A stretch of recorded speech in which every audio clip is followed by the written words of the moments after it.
बोलो भागवत भगवान की जय। ओम नमो भगवते वासुदेवाय। श्रीमद् भागवत महापुराण तृतीय स्कंद पहला अध्याय। उद्धव और विदुर जी की भेंट। श्री सुखदेव जी ने कहा, परीक्षित, जो बात तुमने पूछी है वही पूर्व काल में मैं अपने सुख समृद्धि से पूर्ण घर को छोड़कर वन में गए हुए विदुर जी ने भगवान मैत्रेय जी से पूछी थी।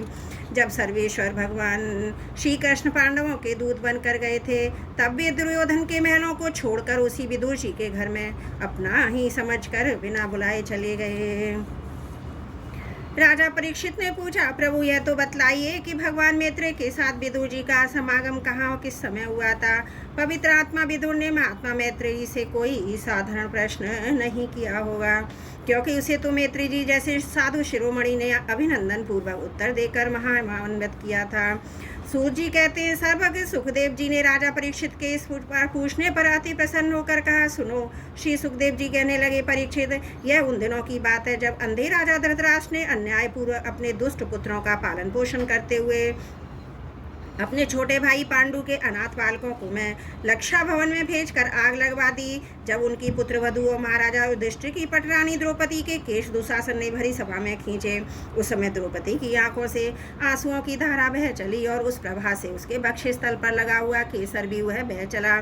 किंतु धृतराष्ट्र ने अपने पुत्र को उस कुकर्म से नहीं रोका। दुर्योधन ने सत्यपरायण और भोले भाले युधिष्ठिर का राज्य जुए में अन्याय से जीत लिया और उन्हें वन में निकाल दिया। किंतु वन में लौटने पर प्रतिज्ञा अनुसार जब उन्होंने अपना न्यायोचित पैतृक भाग मांगा, तब भी मोहवश उन्होंने उन अज्ञात शत्रु युधिष्ठिर को उनका हिस्सा नहीं दिया।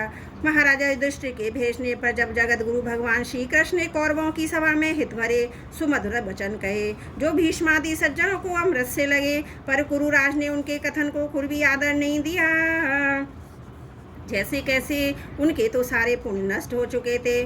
फिर जब सलाह के लिए विदुर जी को बुलाया गया, तब मंत्रियों में श्रेष्ठ विदुर जी ने राज्य भवन में जाकर बड़े भाई धृतराष्ट्र के पूछने पर उन्हें वह सम्मति दी, जिसे नीति शास्त्र के जानने वाले पुरुष विदुर नीति कहते हैं। उन्होंने कहा, महाराजा, आप अजात शत्रु महात्मा युधिष्ठिर को उनका हिस्सा दे दीजिए।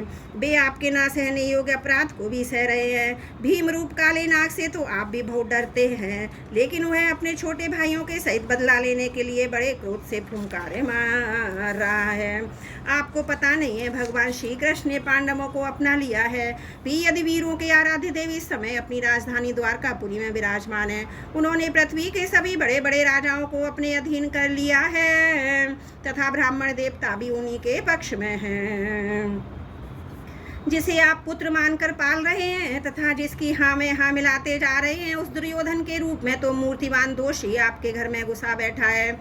यह तो साक्षात भगवान श्री कृष्ण से द्वेष करने वाला है। इसी के कारण आप भगवान श्री कृष्ण से विमुख होकर श्रीहीन हो रहे हैं। अतएव यदि आप अपने कुल की कुशल चाहते हैं तो दुष्ट को तुरंत ही त्याग दीजिए। विदुर जी का ऐसा सुंदर स्वभाव था कि साधु जन भी उसे प्राप्त करने की इच्छा करते थे, किंतु उनकी यह बात सुनते ही कर्ण, दुशासन और शकुनी के सहित दुर्योधन के होठ क्रोध से भड़कने लगे और उनका तिरस्कार करते हुए, अरे इस कुटिल दासी पुत्र को यहाँ किसने बुलाया है? यह किनके टुकड़े खाकर जीता है? उन्हीं के प्रतिकूल शत्रु को काम बनाना चाहता है। इसके प्राण तो हर लो, परंतु हमारे नगर से तुरंत बाहर निकाल दो। भाई के सामने ही कानों में बाणों के समान लगने वाले इन अत्यंत कठोर वचनों से मर्माहत होकर भी विदुर जी ने कुछ न माना और भगवान की माया को प्रबल समझकर अपना धनुष राजद्वार पर रखकर वे हस्तिनापुर से चल दिए।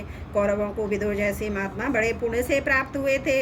वे हस्तिनापुर से चलकर पुण्य करने की इच्छा से भूमंडल में तीर्थपात भगवान के क्षेत्रों में विचरने लगे, जहाँ श्री हरि, ब्रह्मा, रुद्र, अनंत आदि अनेकों मूर्तियों के रूप में विराजमान हैं। जहाँ जहाँ भगवान की प्रतिमाओं से सुशोभित तीर्थ स्थान, नगर, पवित्र वन, पर्वत, निकुंज, निर्मल जल से भरे हुए नदी, सरोवर आदि थे, उन सभी स्थानों में वे अकेले ही विचरते हैं। वे अवधूत वेश में स्वच्छता पूर्वक पृथ्वी पर विचरते हैं, जिससे आत्मीय जनों ने पहचान ना सके। वे शरीर को सजाते ना थे, पवित्र साधारण भोजन करते, शुद्ध वृत्ति से जीवन निर्वाह करते, प्रत्येक तीर्थ में स्नान करते, जमीन पर सोते, भगवान को प्रसन्न करने वाले व्रतों का पालन करते रहते थे। इस प्रकार भारतवर्ष में ही विचरते विचरते जब तक वे प्रभाव क्षेत्र से पहुंचे, तब तक भगवान श्री कृष्ण की सहायता से महाराजा युधिष्ठिर पृथ्वी का एक छत्र खंड राज्य करने लगे थे। वहां उन्होंने अपने कौरव बंधुओं के विनाश का समाचार सुना तो आपस की कलह के कारण परस्पर लड़भिड़ कर उसी प्रकार नष्ट हो गए थे जैसे अपने ही रगड़ से उत्पन्न हुई आग से बांसों का सारा जंगल जलकर खाक हो जाता है। यह सुनकर वे शोक करते हुए चुपचाप सरस्वती के तीर पर आए। वहां उनसे त्रित उष्णा मनु पृथु अग्नि असित वायु सुदास गौघु और देव के नामों से प्रसिद्ध 11 तीर्थों का सेवन किया। इनके सिवा पृथ्वी में ब्राह्मण और देवताओं के स्थापित किए हुए जो भगवान विष्णु के और भी अनेकों मंदिर थे, जिनके शिखरों पर भगवान के प्रधान आयुध चक्र के चिन्ह थे और जिनके दर्शन मात्र से श्री कृष्ण का स्मरण हो आता था, उनका भी सेवन किया। वहां से चलकर वे धनधान्यपूर्ण सौराष्ट्र सौबीर मत्स्य और कुरजांगल आदि देशों में होते हुए जब कुछ दिनों में यमुना तट पर पहुंचे तब वहां उन्होंने परम भागवत उद्धव जी का दर्शन किया। भगवान श्री कृष्ण के प्रख्यात सेवक अत्यंत शांत स्वभाव थे। वे पहले बृहस्पति जी के शिष्य रह चुके थे। विदुर जी ने उन्हें देखकर प्रेम से गाढ़ आलिंगन किया। उनसे अपने आराध्य भगवान श्री कृष्ण उनके आश्रित अपने स्वजनों का कुशल समाचार पूछा। विदुर जी ने कहा, उद्धव जी पुराण पुरुष बलराम जी और श्री कृष्ण अपने ही नाभि कमल से उत्पन्न हुए ब्रह्मा जी की प्रार्थना से इस जगत में अवतार लिया है। वे पृथ्वी का भार उतार कर सबको आनंद देते हुए और श्री वसुदेव जी के घर कुशल से रह रहे हैं ना। प्रियवर हम कुरुवंशियों के परम सुहृद और परम वसुदेव जी जो पिता के समान उदारता पूर्वक अपनी कुंती आदि बहनों की अनेक स्वामियों का संतोष कराते हुए उनकी मनचाही वस्तुएं देते आए हैं। आनंद पूर्वक ना प्यारे उद्धव जी, यादवों के सेनापति वीरपुर प्रद्युम्न जी तो प्रसन्न है ना, जो पूर्व जन्म में कामदेव थे जिन्हें देवी रुक्मणी जी ने ब्राह्मणों की आराधना करके भगवान से प्राप्त किया था। सात्वत वैष्णव भोज और दाशा हर्यवंशी यादवों के अधिपति महाराजा उग्रसेन तो सुख से है ना, जिन्होंने राज्य पाने की आशा का सर्वदा परित्याग कर दिया था। किंतु कमल नयन भगवान श्री कृष्ण ने उन्हें फिर से राज सिंहासन पर बिठाया। सौम्य अपने पिता श्री कृष्ण के समान समस्त रथियों में अग्रगण श्री कृष्ण तनय सांब सकुशल तो है ना, पहले पार्वती के द्वारा गर्भ में धारण किए हुए स्वामी कार्तिक हैं। उनके व्रत करके जाम्बवती ने इन्हें जन्म दिया था, जिन्होंने अर्जुन से रहस्य युक्त धनुर्विद्या की शिक्षा पाई। वे सात्विक तो कुशल पूर्वक है ना। वे भगवान कृष्ण की सेवा में अनायासी भगवत जनों की उस महान स्थिति पर पहुंच गए जो बड़े बड़े योगियों को भी दुर्लभ है। भगवान के शरणागत निर्मल भक्त बुद्धिमान अर्कुरु जी प्रसन्न हैं, जो श्री कृष्ण के चरण चिन्हों से अंकित ब्रज के मार्ग की रज में प्रेम से अधीर होकर लौटने लगे थे। भोजवंशी देवक की पुत्री देवकी जी अच्छी तरह है ना, जो देव माता अदिति के समान साक्षात विष्णु भगवान की माता हैं। जैसे वेद त्रयी यज्ञ विस्तार रूप अर्थ को अपने मंत्रों में धारण किए रहती हैं, उसी प्रकार उन्होंने भगवान श्री कृष्ण को अपने घर में धारण किया। आप भक्तजनों की कामनाएं पूर्ण करने वाले भगवान अनिरुद्ध जी सुखपूर्वक है ना, जिन्हें शास्त्र वेदों के आदि करणों अंतकरण तत्सुख चौथे अंश का मन के अधिष्ठाता बतलाते हैं। सौम्य स्वभाव उद्धव जी अपने हृदयेश्वर भगवान श्री कृष्ण का अनन्य भाव से अनुसरण करने वाले जो हृदय के सत्य भावानंदन चारुण देने और गद आदि अन्य भगवान के पुत्र हैं, ये सब भी कुशल पूर्वक है ना। महाराजा युधिष्ठिर अपनी अर्जुन और श्री कृष्ण दोनों भुजाओं की सहायता से धर्म मर्यादा का न्याय पूर्वक पालन करते हैं ना। मैं दानव की बनाई हुई सभा में इनके राज वैभव और दबदबे को देखकर दुर्योधन को बड़ा डाह हुआ था। अपराधियों के प्रति अत्यंत अश्रुष्ण भीमसेन ने सर्प के समान धीरकालीन क्रोध को छोड़ दिया है क्या। जब वे गदा युद्ध में तरह के पैंतरे बदलते थे तब उनके पैरों की धमक से धरती डोलने लगती थी, जिनके बाणों के जाल से छिपकर किरात वेशधारी अतएव किसी की पहचान में न आने वाले भगवान शंकर प्रसन्न हो गए थे। वे रथी और युद्धपतियों का सुयश बढ़ाने वाले गांडीवधारी अर्जुन तो प्रसन्न है ना।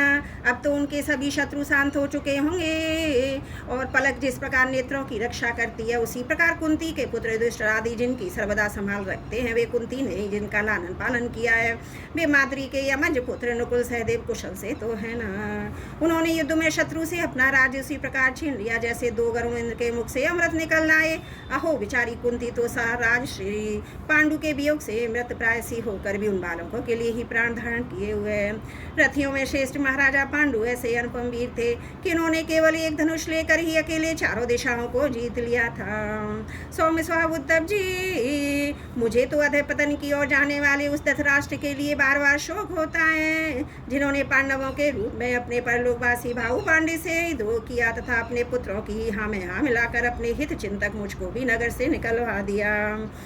किंतु भाई मुझे इसका भी खेद अथवा आश्चर्य नहीं है। जगत विधाता भगवान श्री कृष्ण ही मनुष्यों की सी लीलाएं करके लोगों को मनोवृत्तियों को भ्रमित कर देते हैं। मैं तो उन्हीं की कृपा से इनकी महिमा देखता हुआ दूसरों की दृष्टि से दूर रहकर सानंद विचर रहा हूँ। यद्यपि कौरवों ने उनके बहुत से अपराध किए, फिर भी भगवान ने उनकी इसलिए उपेक्षा कर दी कि वे उनके साथ दुष्ट राजाओं को भी मारकर अपने शरणागतों का दुख दूर करना चाहते थे, जो धन विद्या और जाति के मद से अंधे होकर कुमारगामी हो रहे थे, बार बार अपनी सेनाओं से पृथ्वी को कपा रहे थे। उद्धव जी भगवान श्री कृष्ण जन्म से कर्म से रहित हैं, फिर भी दुष्टों का नाश करने के लिए, लोगों को अपनी ओर आकर्षित करने के लिए उनके दिव्य जन्म कर्म हुआ करते हैं। नहीं तो भगवान की तो बात ही क्या, दूसरे जो लोग गुणों से पार हो गए हैं उनमें भी ऐसा कौन है जो इस कर्माधीन देह के बंधन में पड़ना चाहेगा। अतः मित्र, जिन्होंने अजन्मा होकर भी अपनी शरण में आए हुए समस्त लोकपालों आज्ञाकारी भक्तों का प्रिय करने के लिए यदि कुल में जन्म लिया है, उन पवित्र कीर्ति श्री हरि की बातें सुनाओ। तृतीय स्कंद प्रथम अध्याय समाप्त। त्रुटियों के लिए क्षमा चाहती हूँ।